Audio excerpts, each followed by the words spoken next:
السلام عليكم ورحمة الله وبركاته. ازيكم عاملين ايه؟ ان شاء الله هنعمل مع بعض النهاردة فراخ كده بطريقة حلوة ومقرمشة كده، وهتعجبكم ان شاء الله، تشبه الكنتاكي كده. معايا وراك، يعني تقدروا تعملوها بفرخة كاملة مفيش مشكلة، وهنقطعها قطع صغيرة. لو عايزين تعملوها بأحجام صغيرة يعني فرخة صغيرة او وراك صغيرة ماشي مفيش مشكلة، لكن انا عندي وراك كبيرة كبيرة جدا، يعني الورك حوالي نص كيلو، نص كيلو وشوية كمان. فهقطعه قطع صغيرة كده عشان يستوي معايا بسرعة، وعشان كمان لما القطع بتبقى صغيرة كده بتشرب التتبيلة كويس. هفتحها كده من كل ناحية،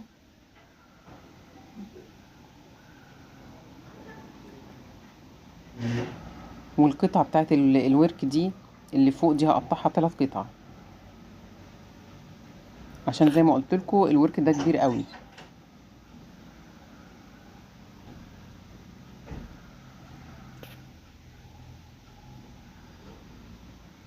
طبعا لو فرخة كاملة وصغيرة شوية بتتقطع بسرعة.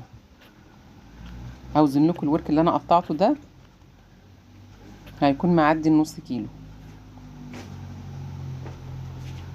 انا قطعته كده 4 قطع او 550 جرام، يعني زيادة كمان عن نص كيلو، وعشان كده قطعته قطع صغيرة. وهنقطع ده نفس الحكاية،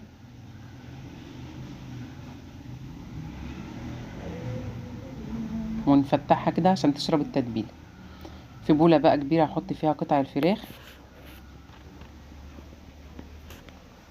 واجيب بقى البهارات. معايا معلقة صغيرة من البهارات المشكلة، نص معلقة صغيرة من التوم البودر، نص معلقة صغيرة من الفلفل الاسود، ومعلقة صغيرة من الملح، وجنزبيل نص معلقة صغيرة، وكاري معلقة صغيرة من الكاري، وجنزبيل برضو نص معلقة صغيرة.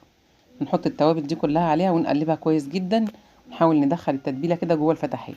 قلبتها كويس جدا، وهنجيب طاسة بقى نسخنها على النار، واحط فيها قطع الفراخ، وهوطي عليها النار لحد ما تستوي. مش هحط عليها اي سوائل خالص، هي هتنزل ميتها اول ما تسخن كده، هتنزل ميتها واخليها تستوي في المية بتاعتها بس كده. لكن انا مش عايزاها احط مية علشان ما نزلش الطعم بتاعها. هغطيها كده واخليها على نار هادية لحد ما تستوي.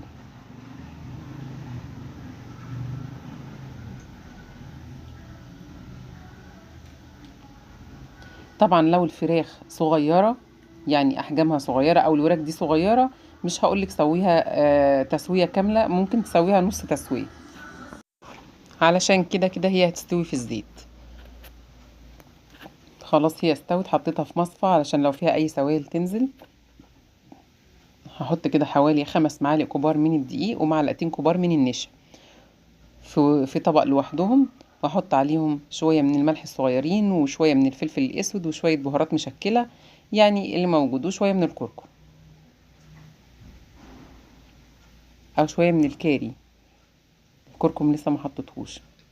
هحط بقى عليها مية واقلبها كويس جدا لحد ما تبقى معايا زي قوام الكريمة كده بالظبط.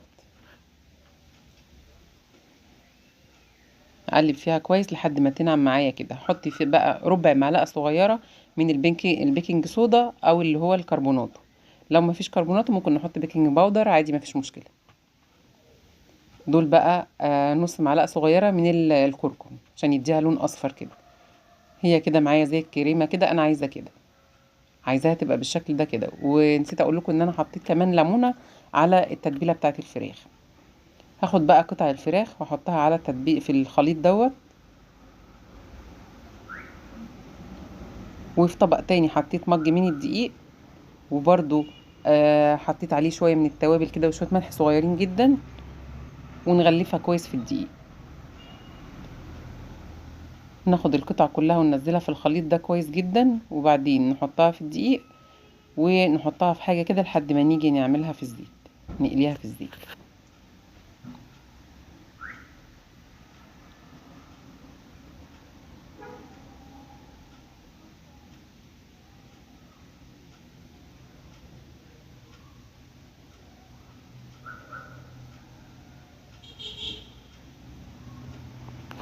وخلصت الكمية كلها، انا حطيتهم كده في طبقين علشان ما احطش قطعة على التانية، علشان التغليفة اللي خدتها ما تتلزقش في التانية وتطلع منها. حطيت بقى حله كده صغيره او حاجه غويطه وحطيت فيها زيت غزير وسخنته كويس، وهبدا بقى ان انا احمرها في الزيت.